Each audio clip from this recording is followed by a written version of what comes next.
नमस्कार दोस्तों, इस वीडियो में हम जानेंगे कि इनकम टैक्स नोटिस आपको क्यों भेजती है, कितने प्रकार के इनकम टैक्स के नोटिस होते हैं और हर नोटिस का मतलब क्या होता है और उसमें हमें क्या करना होता है। और दोस्तों, इस वीडियो में मैं आपको यह भी जानकारी देने वाला हूं कि नोटिस का सही तरीका से जवाब देने का रास्ता क्या है। सबसे पहले आज हम यह बात करेंगे कि आखिर आपको इनकम टैक्स नोटिस क्यों भेजती है। तो दोस्तों, इनकम टैक्स विभाग निम्न स्थितियों में आपको नोटिस भेज सकती है। पहला जिसमें सबसे है, यदि आप आईटीआर समय पर फाइल ना करें तो आपको इनकम टैक्स नोटिस भेज सकती है। इसी तरह दोस्तों, आप सेकंड देख सकते हैं, आईटीआर में कोई गलती या यदि आप कोई गलत जानकारी भर देते हैं तब भी आपको इनकम टैक्स रिटर्न का नोटिस आ सकता है। आय और बैंक लेन देन में कोई मिसमैच हो तब भी आपको इनकम टैक्स का नोटिस आ सकता है। इसी तरह यदि आप कोई बड़े से कैश ट्रांजैक्शन या ऑनलाइन लेन देन करते हैं तो उसके लिए भी आपको इनकम टैक्स रिटर्न का नोटिस आ सकता है। और यही यदि आपके टीडीएस में कोई मिसमैच हो तो उसके कारण भी आपको इनकम टैक्स का नोटिस आ सकता है। और यदि आप अपना इनकम छुपाने का कोई ऐसा प्रयास करते हैं या फिर इनकम टैक्स को आपके ऊपर कोई शक जाता है तो उस स्थिति में भी आपको इनकम टैक्स की नोटिस आ सकती है।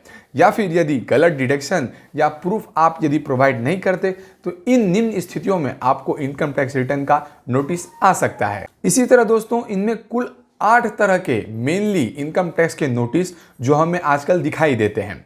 आयकर विभाग निम्न 8 प्रकार के नोटिस जनरल से सभी लोगों को भेजता है, जिनमें सबसे पहला हम देख सकते हैं, जिनमें है section 142 clause 1, section 143 clause 1, section 148, section 245, 156, 139 clause 9, 143 clause 2 और 133 क्लॉज 6। तो दोस्तों, इन प्रकार के आप डिफरेंट टाइप्स के इनकम टैक्स आपको नोटिस भेजती है। अब इस वीडियो में मैं आपको यह भी डिटेल में बताने वाला हूं कि इन सभी सेक्शंस के मतलब क्या है और इन सभी सेक्शन से हमें कैसे निपटना है। सबसे पहले हम बात करते हैं सेक्शन 142 क्लॉज 1, जो है नोटिस डिटेल प्रूफ की मांग। दोस्तों, यदि आपने आईटीआर भर दिया है लेकिन डिपार्टमेंट को आपकी डिटेल अधूरी लगती है तो उस स्थिति में आपको यह नोटिस मिलता है। खर्चा, निवेश या दावों के सबूत इसमें नॉर्मली मांगे जाते हैं।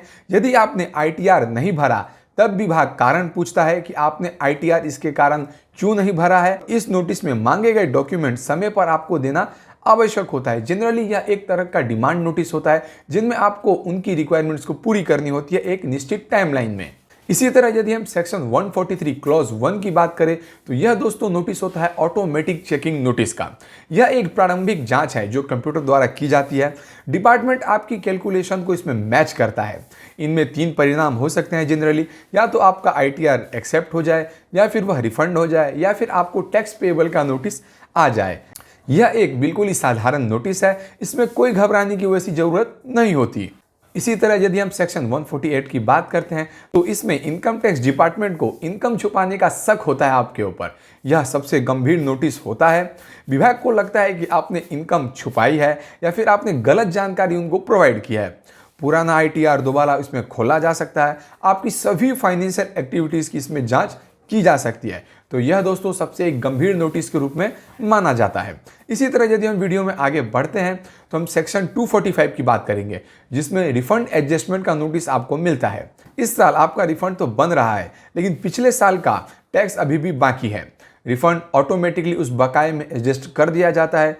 इस नोटिस का मकसद सिर्फ आपको सूचना देना होता है और यह किसी भी तरह की गंभीर नोटिस नहीं होती या इमरजेंसी नोटिस नहीं होती। इसी तरह यदि हम सेक्शन 156 की बात करते हैं तो यह होता है टैक्स डिमांड नोटिस। इसमें डिपार्टमेंट फाइनल टैक्स, पेनल्टी और इंटरेस्ट की आपसे डिमांड करता है।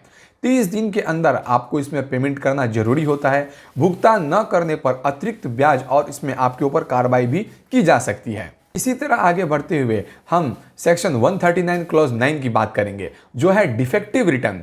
आपका आईटीआर गलत या फिर आपने अधूरा भरा है। मिसिंग इंफॉर्मेशंस, गलत टोटल्स, गलत डिडक्शन आदि की वजह से यह नोटिस आपको जनरली मिलता है। नोटिस के अनुसार गलती सुधार कर नया आईटीआर इसमें आपको भरना होता है। तो यह एक तरफ से आपको सूचना देने के लिए यह नोटिस भेजी जाती है। इसी तरह यदि हम सेक्शन 143 क्लॉज 2 की बात करें तो यह बेसिकली स्क्रूटिनी नोटिस होती है। यह विस्तृत जांच का नोटिस है। डिपार्टमेंट पूरी इनकम, एक्सपेंस और ट्रांजैक्शन की इसमें आपकी जांच करता है।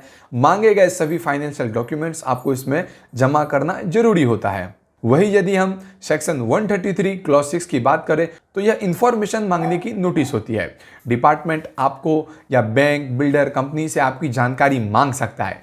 यह नोटिस इनकम वेरिफिकेशन के लिए भेजा जाता है। इसमें आपको मांगी गई इंफॉर्मेशन समय पर देनी होती है और यह काफ़ी इंपॉर्टेंट भी होता है। यही यदि हम वीडियो में आगे बढ़ते हुए सबसे इंपॉर्टेंट चीज़ की बात करें कि इनकम टैक्स नोटिस का हम जवाब कैसे दें, तो बेसिकली दोस्तों इसमें आपके लिए सबसे इंपॉर्टेंट होता है पहला कि आप सबसे पहले इनकम टैक्स नोटिस को ध्यान से पढ़ें और आप यह जांच करें कि आपके ऊपर कौन सा सेक्शन लगाया गया है।